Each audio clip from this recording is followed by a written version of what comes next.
Morning students, welcome back to my YouTube channel The Beauty of Physics. Myself Manoj Taneja.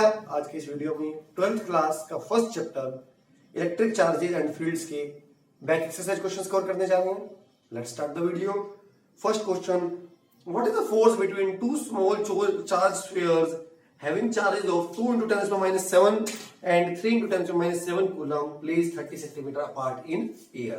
तो बच्चों दो point charges हैं 2 into 10 to the minus 7 and 3 into 10 to the minus 7 coulomb. They are placed 30 centimeter apart in air. They are placed 46 page आप निकाल लीजिए 46 page. They are placed 30 centimeter apart in air. कितना होता है electrostatic force Coulomb's? 1 upon 4 pi epsilon naught because charges are placed in air. It's given in the question. Q1 Q2 by R square. Values डालनी है 1 upon 4 pi epsilon naught की 9 into 10 to 9. Q1 2 into 10 to minus 7 and Q2 3 into 10 to minus 7. R is 30 centimeter divided by 100.3 meter square 2 times 10 into 10 square. Now this 3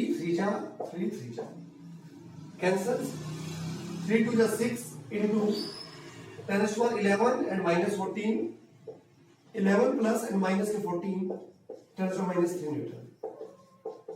And nature would be repulsive because both are like charges and hence nature would be repulsive. Yes, it's correct. Let's move to the next question.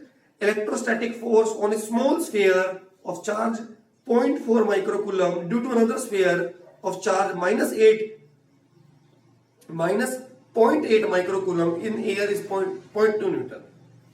तो क्या दिया है बच्चों second question में?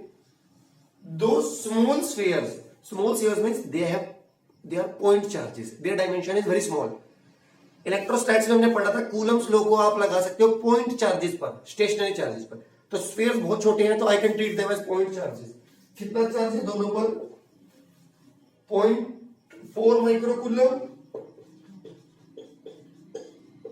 और minus 0.8 microcoulomb. कितना force लग रहा है? 0.2 Newton. What is the distance between the two spheres? R निकालना है बच्चों, F given है तो क्या करेंगे? कूलम्स लॉ यूज करेंगे। F की जगह मैं क्या पुट कर सकता हूँ? 1 upon 4 pi epsilon naught Q1 Q2 by R square is equal to 0.2। इसकी वैल्यू डालिए। Q1 0.4, यहां पर सिंबल यूज नहीं करना होता। 0.8 और 0.4 माइक्रो था तो 10 का माइनस 6 और 0.8 भी माइक्रो है तो 10 का minus 6 equal to 0.2 r square के इक्वेशन को सॉल्व कर लें। R square is equal to, इसको नीचे ले आए, मल्टीप्लाई भी कर सकते हैं चाहे तो आप। 9 इंटू 100 10 100 10 is 7 और माइनस के 12 प्लस के 7 माइनस के 5। इस पॉइंट 2 को नीचे ले आए और क्या बचा है? 8 और 4 पॉइंट 2 का 10 ऊपर 2 9 8 72 2 144 into 10 is minus 4 r square. R निकालना है तो taking square root for both sides 12 into 10 to the minus 2 meter। 12 into 144 के 12 into 10 to the minus 2 meter और 12 centimeter। Let me check. Yes, it's correct. What is the force on second sphere due to first? We know Newton's third law, जितना पहले ने दूसरे पर लगाया उतना ही दूसरा पहले पर लगाएगा, तो same 0.2 Newton। Check the ratio. Check that the ratio is dimensionless. Look ये रेशियो हमें चेक करना है। GMEMP ये चेक करना है क्या ये रेशियो डायमेंशनलेस है या नहीं। बच्चों इसको सिंपलेस्ट अप्रोच से कर सकते हैं, इसको यूनिटलेस चेक कर लो, because unitless implies dimensionless but dimensionless does not imply unitless. हमने पढ़ा था एग्जाम क्लास में बात कि एक यूनिट क्या होती है, न्यूटन मीटर स्क्वायर पर coulomb square, this is charge coulomb square. Gravitational constant की यूनिट बच्चों याद होनी चाहिए, न्यूटन मीटर स्क्वायर पर किलोग्राम स्क्वायर, और यहां पे आ गया बच्चों किलोग्राम स्क्वायर। तो ये कैंसल, ये कैंसल, ये कैंसल, ये cancel, yes it's unitless and hence it's dimensionless. और ये जो किसका रेशियो है, ये किसका रेशियो है, अगर मैं आर स्क्वायर से डिवाइड कर दूं न्यूमरेटर डिनोमिनेटर को, तो ये क्या है, electrostatic force between two proton and electron, gravitational force between electron and proton. तो this is the ratio of electrostatic force between electron and proton to किस किस का रेशियो है, इलेक्ट्रॉन और प्रोटॉन के बीच इलेक्ट्रोस्टैटिक फोर्स और ग्रेविटेशनल फोर्स जो उनके बीच है उसका रेशियो है। मतलब फोर्थ और फिफ्थ बिल्कुल थ्योरेटिकल क्वेश्चन है, यहाँ को खुद करनी है, यहाँ केवल न्यूमेरिकल क्वेश्चन डिस्कस करते हैं, which are very important. Theoretical you can easily discuss क्योंकि कंसेप्ट में आ चुके होते हैं। इसके बाद करें हम 6th question discuss.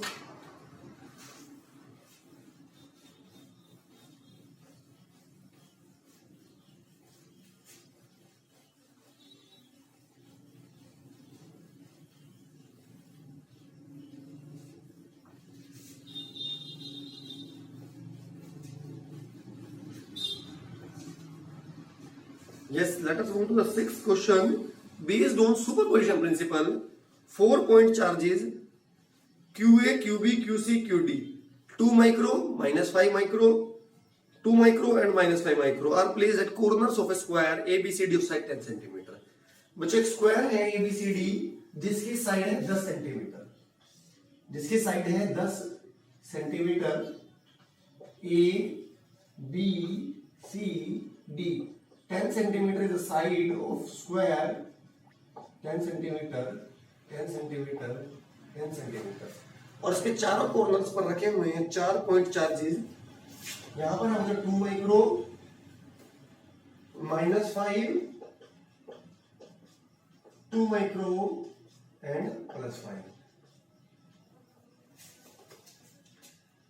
What is the force on charge 1 coulomb microcoulomb placed at the center of the square? बच्चों एक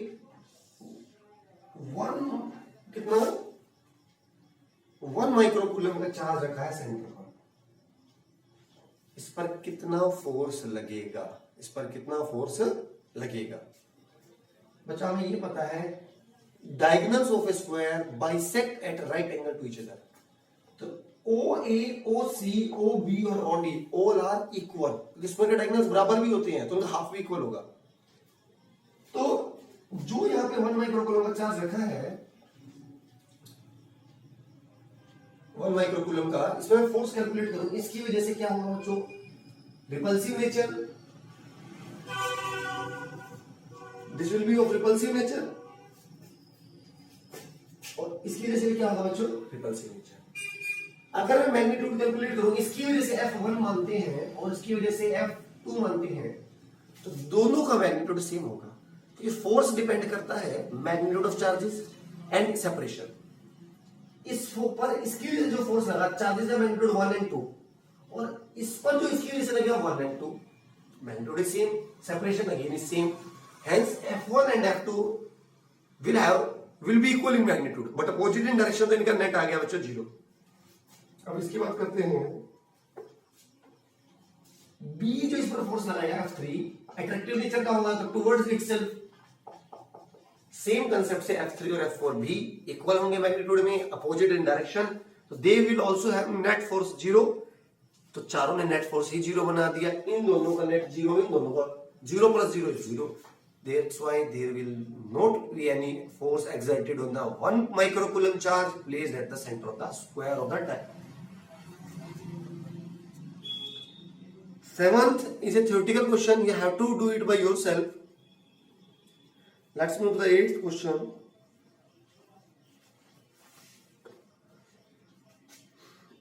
2 point charges 3 and -3 are located 20 centimeter apart in vacuum. What the electric field at the midpoint O of the line joining two charges? तो बच्चे 3 और -3, 3 और -3 located हैं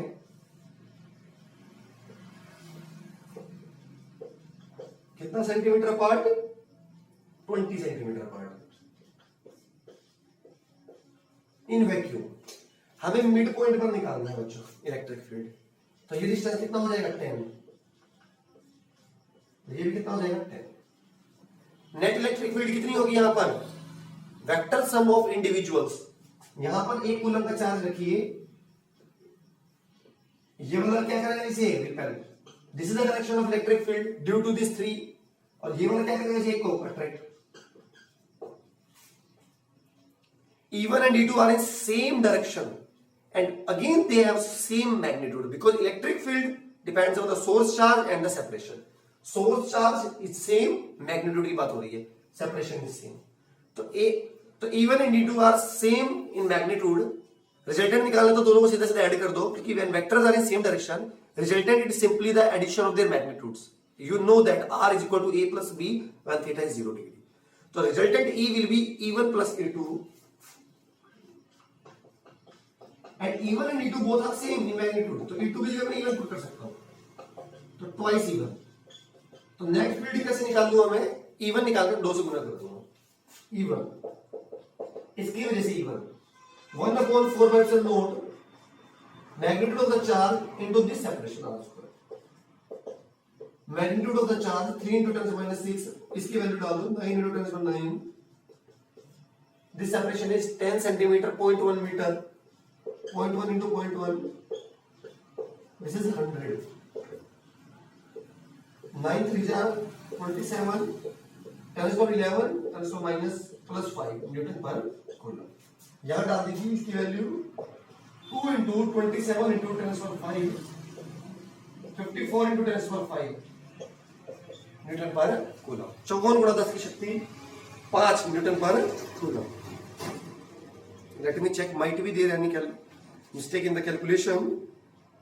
यही फायदा होता है ऑफलाइन क्लास का, जब बच्चे सामने होते हैं कैलकुलेशन पता लग जाती है। How much? Yes, it's correct. This is note in the scientific notation. 54 10 से डिवाइड 10 से मल्टीप्लाई करेंगे तो जो 5.4 into 10⁻⁶ according to the NCERT newton पर कूलम। न्यूटन पर कूलम। पूछ रहे हैं बच्चे इसमें कुछ और, क्या पूछ रहे हैं? If a negative test charge of 1.5 into 10⁻⁹ is placed at this point, what is the force experienced by that test charge? अगर इसी पॉइंट पर 1.5 into 10⁻⁹ कूलम का चार्ज रख दें तो उस पर कितना फोर्स लगेगा? रिजल्ट फोर्स कैसे निकालते हैं? चार्ज और इलेक्ट्रिक फील्ड की मल्टीप्लाई। कितना फोर्स चार्ज रखना है? 1.5 into 10⁻⁹। नेट इलेक्ट्रिक फील्ड कितना है? 54 into 10⁵। यहां तो कोई भी वैल्यू पुट कर दो, कोई दिक्कत नहीं है। -9 + 5 -4, 54 किससे मल्टीप्लाई करेंगे? क्या आएगा बच्चों? 81। ठीक है, this is Newton. Scientific notation में कन्वर्ट कर लेंगे तो अगेन 10 से मल्टीप्लाई, 10 से divide, it will be 8.1 into 10⁻³ 10 से मल्टीप्लाई 10 से डिवाइड करेंगे तो यही तो आएगा 8.1 into 10⁻³ coulomb Newton. Sorry. Next question,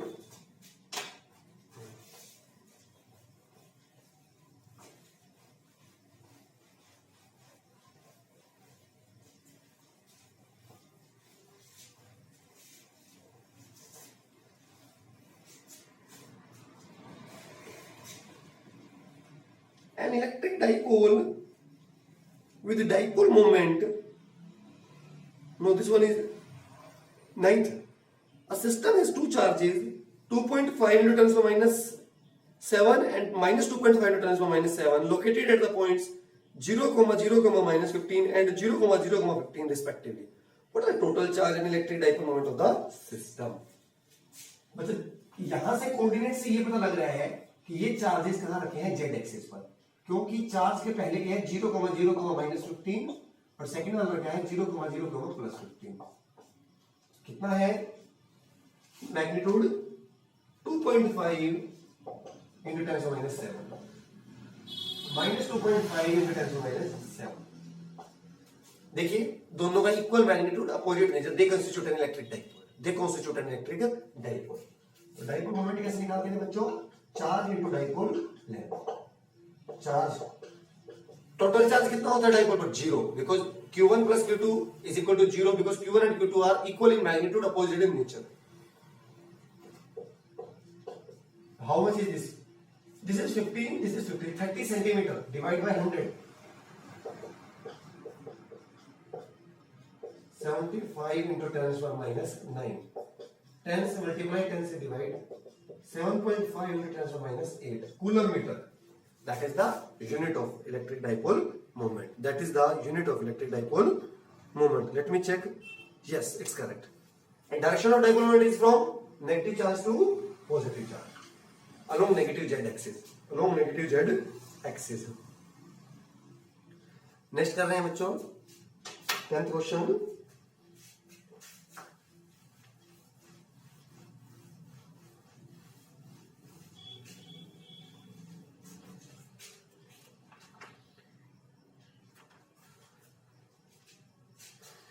An electric dipole with dipole moment 4 into 10⁻⁹ coulomb meter is aligned at 30 degree with the direction of a uniform electric field of magnitude 5 into 10⁻⁴ Newton पर coulomb. एक electric dipole है जिसकी dipole moment है बच्चों 4 into 10⁻⁹ coulomb metre, उसको आपने 30 degree inclination पर रख दिया एक एक्सटर्नल इलेक्ट्रिक फील्ड में जिसकी स्ट्रेंथ है 5 into 10⁻⁴। इस पर टॉर्क निकालिए, इस पर टॉर्क निकालिए, कितना टॉर्क लगेगा। हमें पता है टॉर्क का formula P sin theta. P कहाँ है, वहां है P, E कहाँ है, यहाँ है E, sin 30 is half, 4 5 is 20 into 10⁻⁵ upon half, 10⁻⁴ newton metre. Unit is Newton meter. Again, let me check. Yes, it's correct. Last question for today's video. A polythene piece rubbed with wool is found to have a negative charge of 3 into 10⁻⁷ coulomb.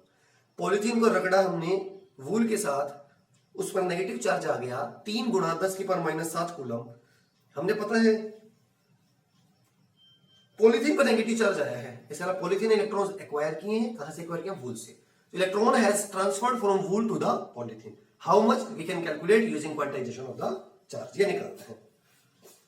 तो कितना charge आया है, Q is how much, 3 into 10⁻⁷।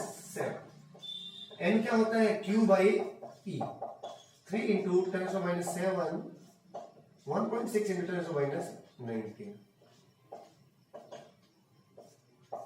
16 1 जा 16, पहले वो कर लीजिए बच्चों, 2 से कट कर लीजिए, अब आसान हो जाएगा। 70 1.875 into 10⁻12। इतने इलेक्ट्रॉन्स ट्रांसफर हुए हैं, 1.875 into 10⁻, 2 into 10⁻12 दिया बच्चों। हाँ, इसको राउंड ऑफ कर लिया इन्होंने, राउंड ऑफ कर लिया है। Is there transfer of mass from wool to polythene? Yes, electron का भी कुछ मास होता है, although very small। तो मास में ट्रांसफर हुआ होगा, वूल कुछ हल्का हो गया, पॉलीथीन कुछ भारी हुआ। कितना मास ट्रांसफर हुआ, एक इलेक्ट्रॉन के मास को नंबर ऑफ इलेक्ट्रॉन से मल्टीप्लाई कर दो, तो mass transfer is equal to कितने इलेक्ट्रॉन्स हुए ट्रांसफर। इसको राउंड ऑफ कर लिया है इन्होंने, 2 into 10⁻12 into 2 into 10⁻12 into एक इलेक्ट्रॉन का मास 9.1 into 10⁻31। इसको मल्टीप्लाई कर लो, 18.2 into 10⁻19 किलो। 10 से मल्टीप्लाई, 10 से डिवाइड, 1.82 into 10⁻18 किलो। इतना मास ट्रांसफर हुआ है, कहां से, वूल से, कहां पर, पॉलीथीन पर, क्योंकि वूल में मास, मूल का मास कम हो गया है, उसका मास कम हो गया है।